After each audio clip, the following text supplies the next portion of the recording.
Let's take a look at a recent Gallup poll. 78% of people believe in God. Over half say religion is very important in their lives. But the real question coming out of that is, all right, how do we handle it at work, if at all? Joining us to talk about that is Al Vivian. He's with Basic Diversity, Inc. And bottom line, you teach companies how to have that healthy, diverse work environment. Yes. Okay, now, before you get going, let's face it, people say, okay, that's nice. We talk about diversity in religion, but isn't it still taboo to talk about it at work?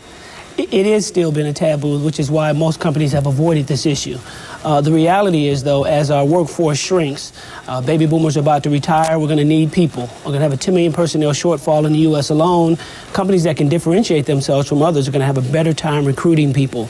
So if you have people of faith, and as your poll shows, 56% say it's very important to them, if you have something that's going to say to 56% of the people, hey, you can come work here and be who you are, you might have an edge over other companies. So what are employers telling you? Is it, hey, Joe wants to talk about Christianity, this person wants to talk about this, there could be the fight interdenominationally, that person wants to talk about Judaism or Islam. How are you working on that all out without people getting offended? It can be very divisive, let's face it. Yeah, there's an old saying that religion is like fire. It warms, but it also burns. So the question is, are you going to be ready in case something like that happens, if there is a challenge?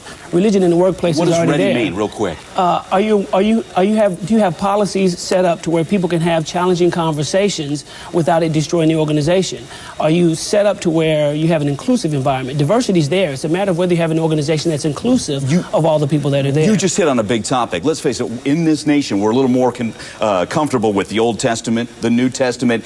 What about Islam? You throw Islam in the mix. I want to get Rabia Ahmed to join us now. She's with the Council of American Islamic Relations. Let's talk frankly here, Rabia. Many people in the West do not understand Islam. Some are afraid of it. Are we ready to have these conversations in the workplace? Absolutely. I mean, our research and experience shows that more workplaces are incorporating diversity trainings and are calling on organizations like CARE to conduct diversity educational seminars so that they can be more aware of Islamic practices and more sensitive to their employees' needs. Okay, so you help me here. You're talking to people out in the workforce, but let me give you an example where the Muslim wears the veil or the head covering and the employer goes, that's okay, but you're scaring people. You're scaring coworkers, maybe customers. Is that playing out, and how are we supposed to handle that? Well, we shouldn't base our policies on fears. In fact, we should see that as an opportunity to educate each other, because that's the only way that we're going to overcome these fears.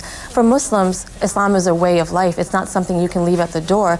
So it's something that we're going to have to engage, and this should be applicable for Muslims, Christians, and Jews. All right, let me get back to you on this one, Al. Let's give you an example now. Let's say we're in a meeting, and we're talking about how to handle a project, and all of a sudden when someone says, oh, my pastor was talking about that, maybe drops a Bible verse. Come on, that room's going to go quiet. You're going to hear the crickets before you hear anybody talk, right? Yeah, well, the reality is, if that's a part of what drives them, that's okay if they say that, as long as you're consistent and you allow somebody who's Muslim to be able to bring up scriptures from the Quran, or if you're welcome and open to let people who are Buddhists talk about what they believe. It's okay to have it there as long as it's managed well. The reality is, again, it's already there. The question is, are you going to be prepared for it, or are you going to be willy-nilly and be shocked and be destroyed by it? Yeah, exactly. And you just hit it. Managed well is a key on that one. We've got to leave it there.